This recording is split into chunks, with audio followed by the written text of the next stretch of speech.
Stok batubara hingga saat ini masih dalam kondisi aman untuk ketersediaan listrik di tanah air. Kementerian Energi dan Sumber Daya Mineral menjamin stok batu bara untuk pembangkit aman. Sekretaris Jenderal Kementerian Energi dan Sumber Daya Mineral Ahmad Erani Yustika memastikan stok batu bara hingga saat ini masih dalam kondisi aman untuk ketersediaan listrik di tanah air. Bahkan Erani menyebutkan pemerintah terus melakukan rapat dengan jajaran direksi PLN. Ia juga membantah adanya potensi krisis pasokan batu bara seperti yang pernah terjadi pada 2022. Di mana harga batubara di pasar global lebih menggiurkan ketimbang dalam negeri dan pengusaha lebih memilih ekspor ketimbang memenuhi kebutuhan dalam negeri. Terus ya dengan direktur-direkturnya juga gitu. Saya yakin mereka yang lebih memiliki informasi untuk mengenai hal itu. Ada kekhawatiran kayak Januari 2022 kok yang KOP-nya cuma 5 hari batubara. Enggak, insya Allah sih enggak. Insya Allah sih enggak. Dipastikan Ininya. Kan Pak Menteri kemarin kan sudah menyampaikan pernyataan kan yang gitu. Udah hasilnya semalam dengan PLN berarti bakal gitu ada tindak lanjut dari PLN gitu.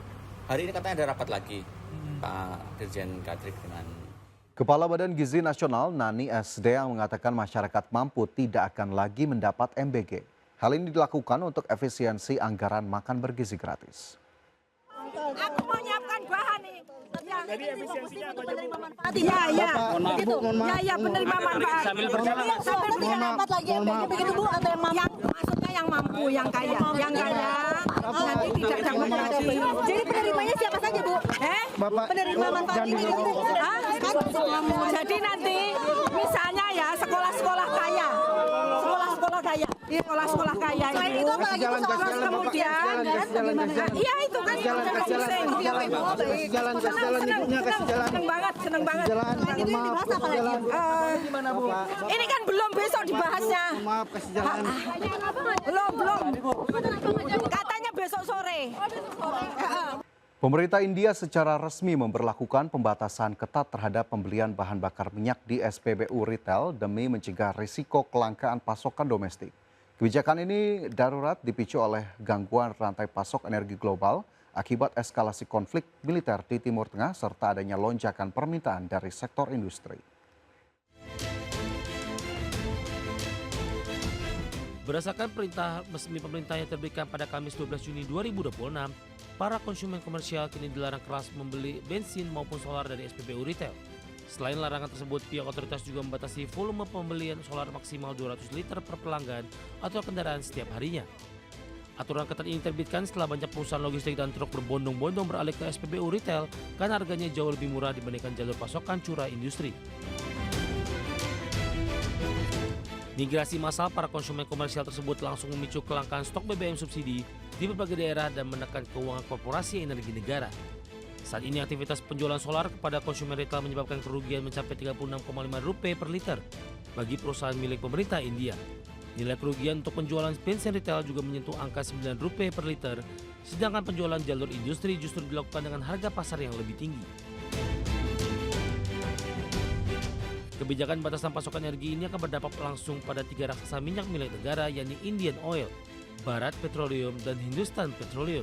Gabungan emiten plat merah tersebut tercatat menguasai sekitar 90% dari total lebih dari 100.000 SPBU yang beroperasi aktif di seluruh India.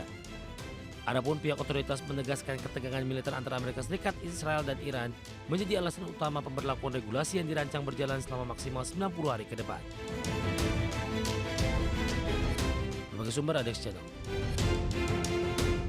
Selanjutnya pemirsa, pemerintah segera melakukan revitalisasi sekolah di seluruh daerah. Targetkan sebanyak 71.744 sekolah akan direvitalisasi untuk meningkatkan kualitas pendidikan. Menteri Pendidikan Dasar dan Menengah Abdul Mukti menegaskan dalam tahun ini pemerintah akan melakukan program revitalisasi sekolah yang menjadi salah satu prioritas pemerintah untuk meningkatkan kualitas pendidikan sekaligus mendorong perputaran ekonomi di daerah. Dalam program prioritas perbaikan sarana dan prasarana pendidikan di tahun 2026, pemerintah telah menyiapkan anggaran sebesar 14 triliun rupiah untuk dialokasikan merevitalisasi 11.744 satuan pendidikan. Pemerintah sendiri berencana menambah cakupan revitalisasi hingga 60.000 sekolah, sehingga total sekolah yang akan direvitalisasi sepanjang 2026 mencapai 71.744 satuan pendidikan. Selain memperbaiki sarana dan prasarana pendidikan, revitalisasi sekolah juga bisa membuka lapangan pekerjaan dalam jumlah besar karena pola pembangunan akan dilakukan secara swaklola oleh masing-masing sekolah. Dengan anggaran yang sudah disetujui DPR 14 triliun, itu mengalokasikan untuk 11.744 satuan pendidikan, dan insya Allah akan ada tambahan 60.000 satuan pendidikan, sehingga tahun ini kami akan melakukan revitalisasi untuk 71.744 satuan pendidikan di seluruh Indonesia, semua jenjang mulai dari taman kanak-kanak sampai dengan tingkat SLTA. Kami sampaikan juga bahwa program revitalisasi ini tidak hanya berkaitan dengan peningkatan mutu pendidikan, tapi Juru bicara Kementerian SDM Dwi Anggia memastikan untuk menjaga agar tidak terjadinya pembengkakan subsidi dari peralihan konsumsi BBM jenis Pertamax ke Pertalite, pemerintah akan melakukan pengawasan secara ketat di lapangan. Hal tersebut dilakukan agar memastikan penggunaan BBM bersubsidi tepat sasaran dan menjaga kuota BBM bersubsidi tetap bisa terpenuhi masyarakat dengan menjaga kondisi fiskal negara. Itu juga fakta yang tidak bisa dipungkiri bahwa akan ada kemungkinan besar pergeseran. Tadi kami sudah berdiskusi dengan Dirut Pertamina Patraniaga dalam 2 hari ini apakah sudah ada pergeseran. Alhamdulillah tidak terlalu besar shiftingnya, mungkin dari Pertamax Turbo ya di atas ke Pertamax saat ini, dan antisipasi mitigasi pasti dilakukan. Misalnya saat ini untuk akses BBM subsidi kan menggunakan QR ya. Walaupun mungkin banyak juga oknum-oknum yang mengakali ini, namun pemerintah, Menteri SDM sudah meminta untuk Pertamina dan juga pihak terkait untuk meningkatkan pengawasan di bawah. Tapi yang paling penting, nggak semuanya harus diawasi, itu yang paling penting kesadaran dari masyarakat yang tumbuh. Mana yang haknya, mana yang bukan haknya, itu sih yang lebih penting agar kita bisa sama-sama survive. Karena memang kondisi. Imbas naiknya harga BBM non-subsidi Pertamax, para pengendara menyerbu Pertalite. Akibatnya sejumlah SPBU mulai kehabisan stok bensin.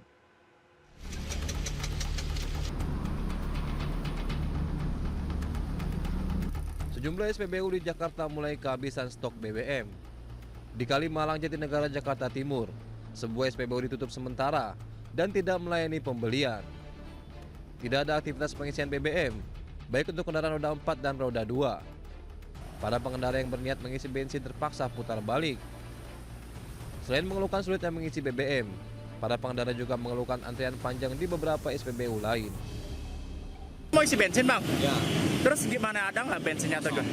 Kosong? ya. Oh, tadi abang niatnya mau isi apa bang? Pertama. Pertama. Ya. Oh, tapi kosong.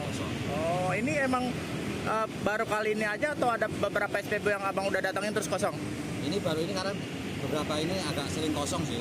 Oh. Tapi di sono tadi antri banget. Kondisi ini terjadi sejak naiknya harga BBM Pertamax yang sebelumnya Rp12.300 menjadi Rp16.250 per liter.